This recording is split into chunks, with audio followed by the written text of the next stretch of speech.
Oi, eu sou a Sandra, estudante da Faculdade de Licenciatura em Ciências Biológicas da Unemate, do campus de Colíder, matriculada em Genética de Populações. E vim aqui para falar sobre o que eu entendi dessa primeira aula introdutória de Genética de Populações.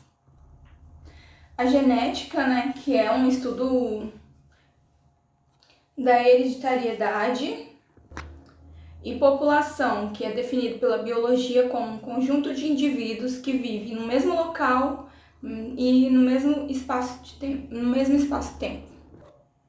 E o estudo de genética de população e a genética de populações estuda a condição genética e a distribuição genética de uma ou mais populações. E é um estudo muito importante, a exemplo da Covid-19, onde precisa ser estudado essas populações para chegar a uma cura, a uma vacina, etc. e tal. E esse estudo tem como base a molécula de DNA, ou ácido desoxirribonucleico. O ácido desoxirribonucleico, ou DNA, ele é constituído por nucleotídeos. E esses nucleotídeos são formados por um grupo fosfato, uma pentose, que é um açúcar, e uma base nitrogenada.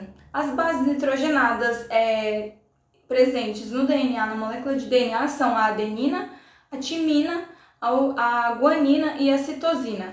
A adenina e a guanina são bases purinas ou púricas e são formadas por dois anéis, enquanto a citosina e a timina são bases pirimídicas, que são formadas por apenas um anel.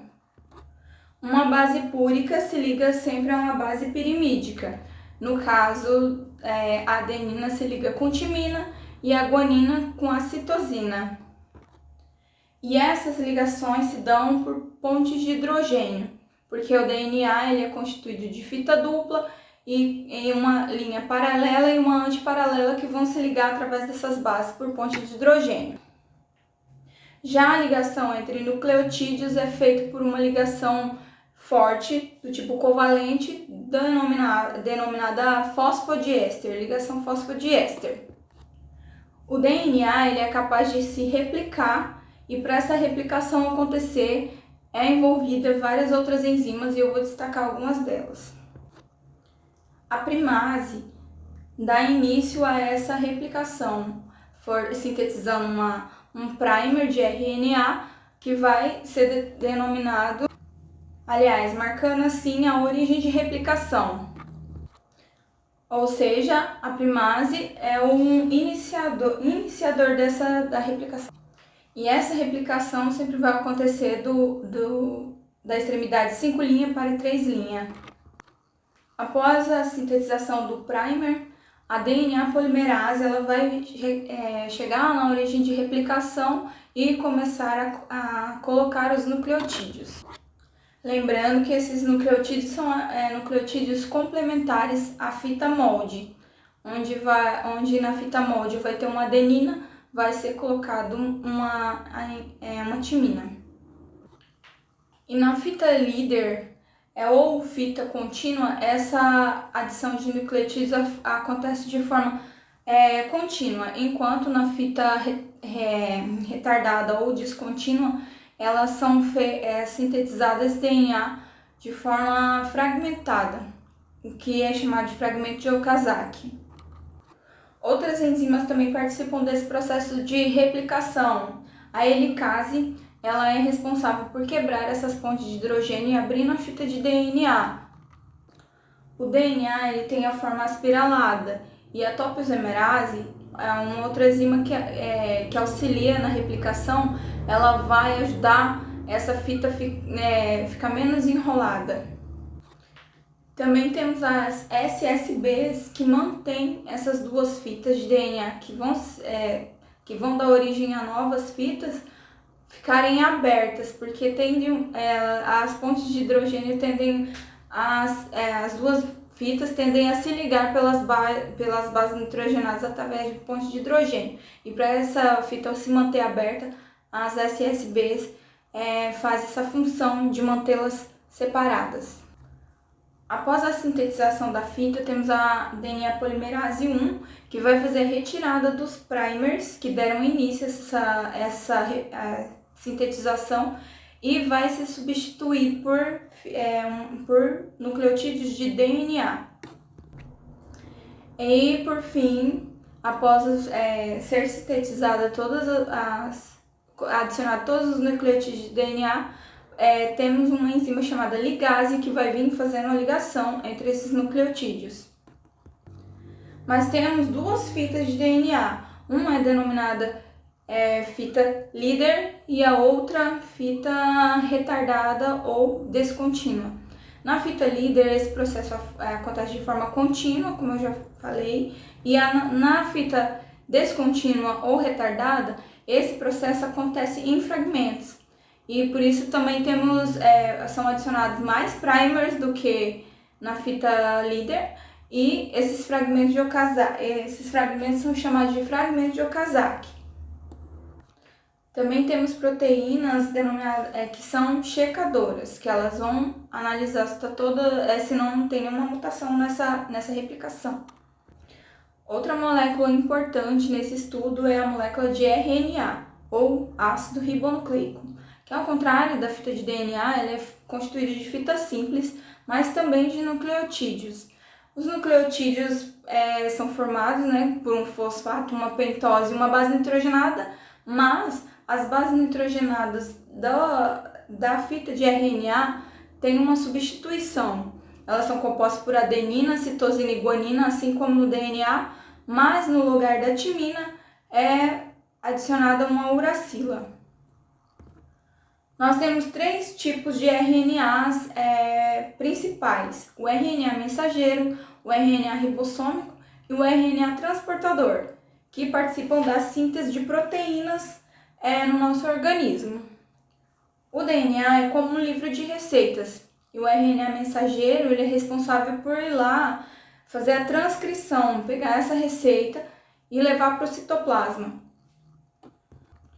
A diferença entre a replicação e a transcrição, a tradução, é que o RNA mensageiro ele vai sintetizar apenas uma parte de interesse, uma pequena parte, para ser sintetizada uma proteína posteriormente. Enquanto que no DNA, para ser duplicada a célula, vai ser duplicada a molécula por completo. Um primer dá origem também à replicação, onde deve ser iniciada a replicação. E essa fita de RNA mensageiro vai sendo construída, quase que da mesma forma que da replicação. Essa fita vai ser adicionada nucleotídeos e vai sendo sintetizada. Após a sintetização do RNA mensageiro, esse RNA sai do núcleo e vai para o citoplasma, e fazendo então acabando então que recruta o RNA ribossômico. Os dois RNAs ribossômicos se juntam e formam o ribossomo, e esse RNA mensageiro se aloca dentro desse ribossomo, e então recrutado os RNAs transportadores. O RNA mensageiro ele vai conter as informações da fita de DNA molde. Lembrando que ela troca, onde tinha uma adenina na fita que deu origem ao molde, vai ter uma uracila e não uma timina, porque é uma fita de RNA. No ribossomo, essa fita ela será lida de 3 em 3 bases nitrogenadas, o que a gente chama de códon. E no RNA mensageiro vai ser trazido o anticódon, que vai se ligar ao códon do RNA mensageiro, sintetizando assim um aminoácido. O aminoácido que dá início à sintetização de uma proteína sempre vai ser a metionina, a AUG, adenina, uracila e guanina. E também temos os códons de parada, o UAG, o AA e o GA, que vão sinalizar o fim dessa sintetização que essa proteína está pronta.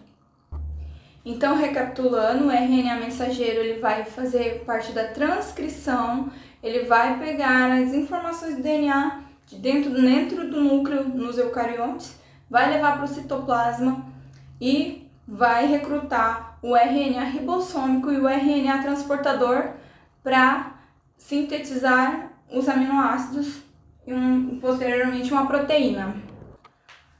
O RNA ribossômico vai unir a subunidade 1 e subunidade 2, vai formar o ribossomo para onde ocorre essa sintetização.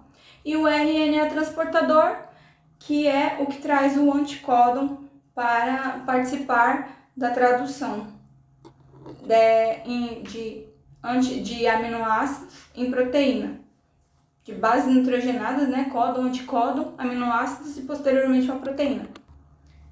Nesse processo pode ocorrer mutações, que podem ser do tipo trocar alguma base nitrogenada por outra, que acaba ocorrendo uma mutação, que pode ser ruim ou não.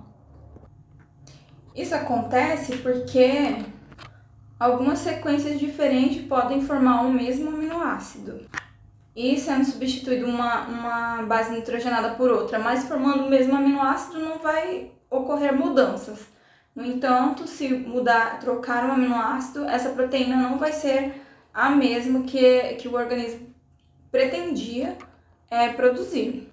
Na aula foi dito também que são 4 as situações que podem ocorrer uma evolução em uma determinada população. A migração, a deriva gênica, seleção natural e mutação. Mutação, migração, deriva gênica e seleção natural. Acredito que eu falei resumidamente tudo que eu entendi sobre a primeira aula. É isso.